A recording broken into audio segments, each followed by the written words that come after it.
Welcome back to another YouTube video, guys. Today we're going to be going over everything you need to know about competing in your first powerlifting competition. So before even competing in a competition, you need to sign up. There are a few federations you can choose from. There's PLA, there's USAPL, and there's USPA, to just name a few. But today we're going to be going over the steps mainly for USAPL. So before signing up for a competition, you need to buy a membership. The membership should last the entire calendar year. Once you have your membership, you use your membership ID to sign up for the competition. You'll also need to pay the fee to sign up for the competition. So a few of the things that we're going to need to put on that registration: name, email, contact information, those basic things, as well as your membership ID number. And you also have to put in information like weight class. What is a weight class though? So the weight class is going to be the weight division that you compete in. If you pick the 82.5 kilo weight class, you will have to weigh under 181 at your weigh-ins. A few weeks before competing, you should get an email regarding rack heights and openers, which you can put in early, but you could also wait till day of to do. For your rack heights, you need to understand with the USAPL, generally they'll be using the TSS rack, which if you don't have one to reference in your gym, then just simply wait till meet day to figure out your rack heights for bench and squat. And then also in the email, you may receive information on your session and flight. The reason that's important is because your session will let you know what time you need to be at the competition in order to compete. So if your first session, generally that'll be around a 9 a.m. start time. So weigh-ins would be somewhere around 7 a.m. to hit that 2-hour weigh-in mark. So one of the main things we're going to need for the meet is to have a plan. If you have a coach, then you and your coach will talk about that plan. If you don't have a coach, make sure you check out our website, resolutepl.com, for our coaching options.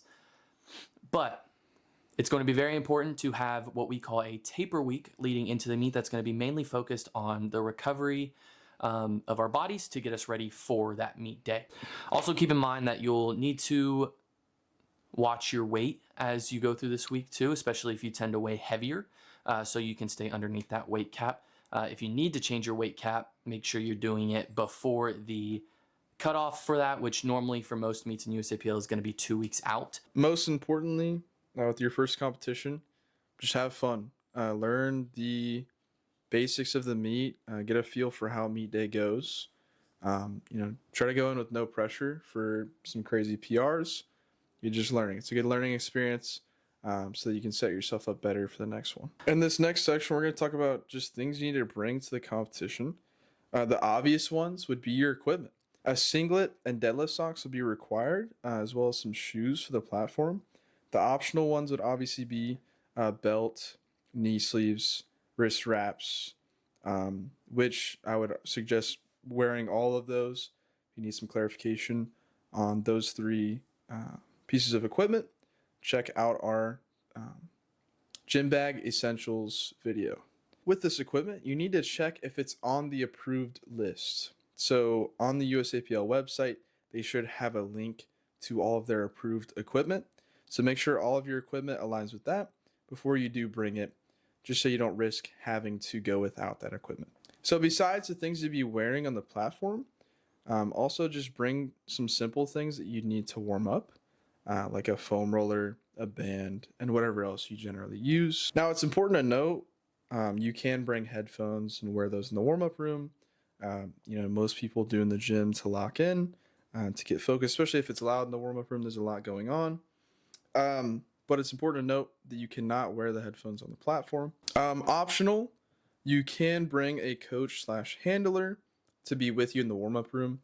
This would be useful for having somebody to shock your back, put baby powder on your legs so that you don't touch the baby powder, get that on your hands and cause you to slip on the deadlifts, and to help you with warm-up timing. So food is going to be pretty key on the day because this will be our fuel. So post weigh-ins, if you go in and weigh in fasted, post weigh-ins, you want to be very heavy on the carbs because this will be our energy for the day.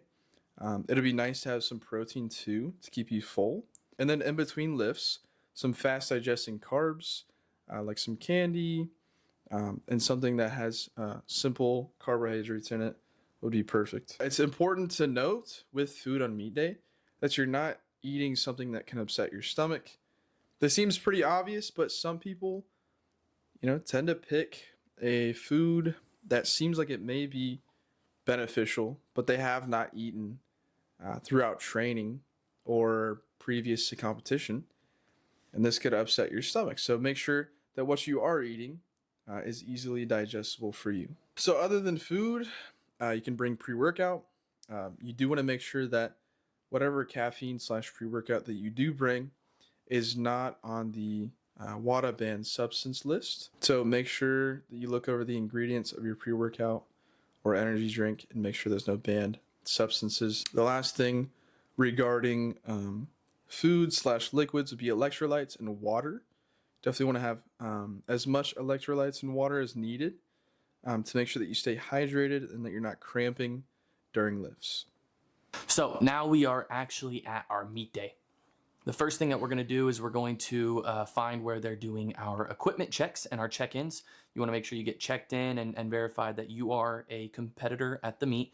And then they'll need to check all your equipment. So everything that Malcolm was listing a second ago, comp tee, singlet, wrist wraps, all of your equipment that you'll be wearing on the platform, they will need to check and make sure it's approved by the federation. After that, you'll get a scorecard, which you will write your openers down and you will write your rack heights if you didn't do it previously in the email.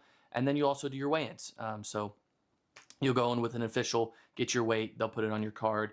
And then you are done with check-ins. Okay, so a quick recommendation, especially if this is your first competition, there should be a lifting cast on a TV or monitor in the warm-up room showing the order of the lifters. Once your name is highlighted, you're up. So the next thing, we'll have to double check what flight we are competing in.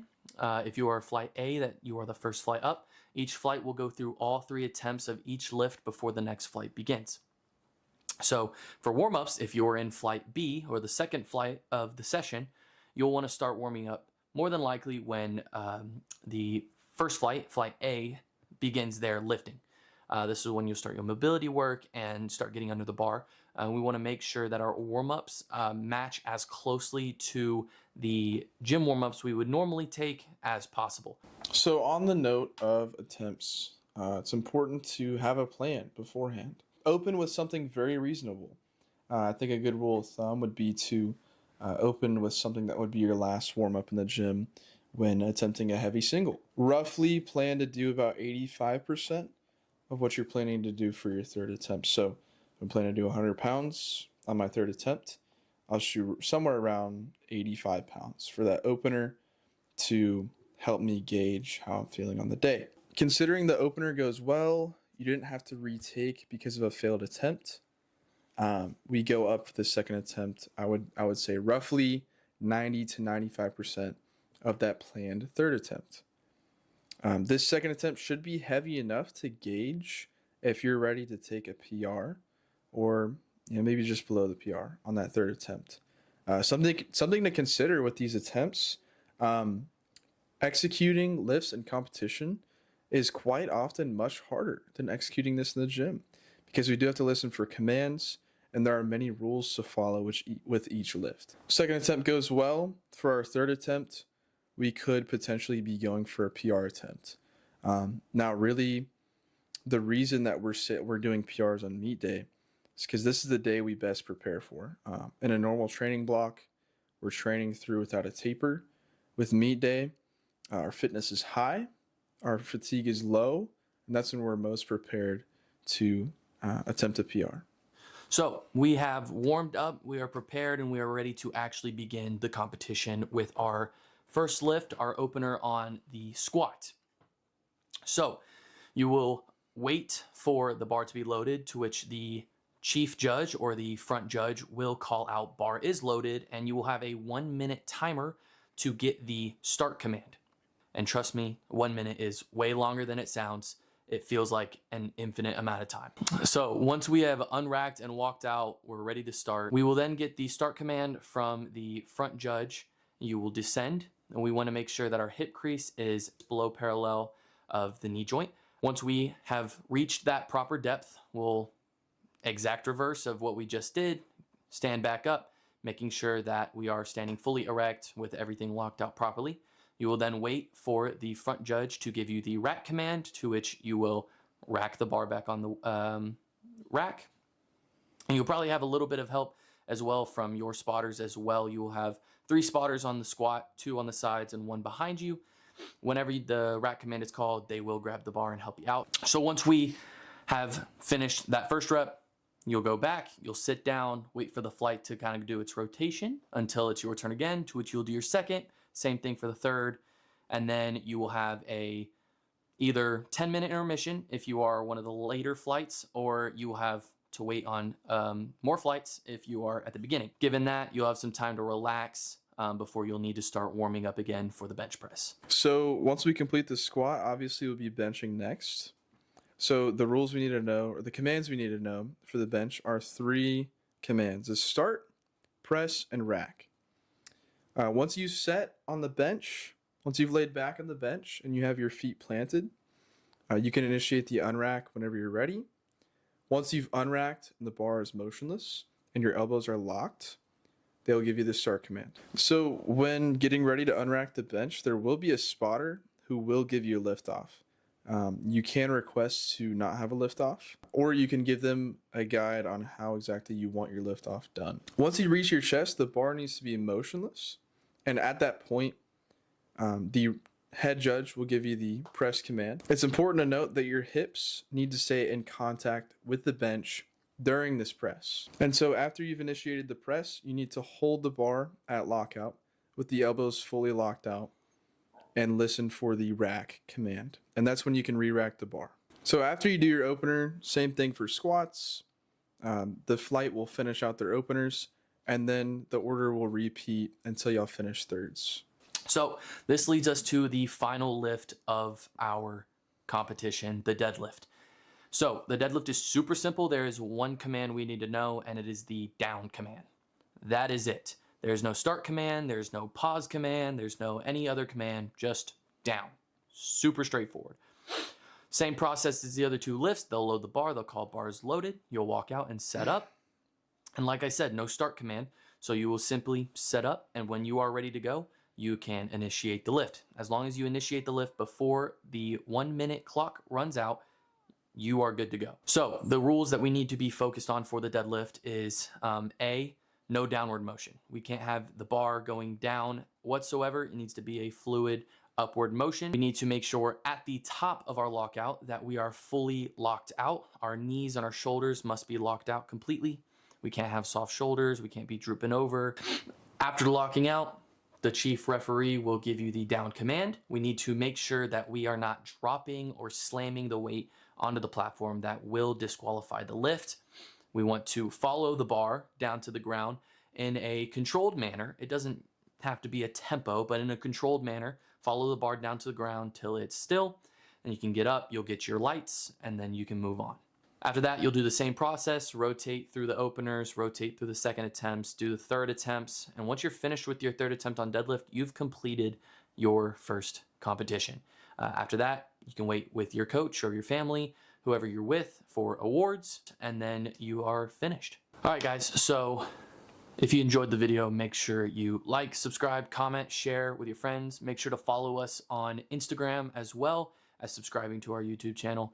And if you are interested in coaching, check out the link in the description, or just visit resolutepl.com to check out our coaching options, whether it's one-on-one, dual coaching, student discounts, anything you need. Check it out, and we'll see you in the next one.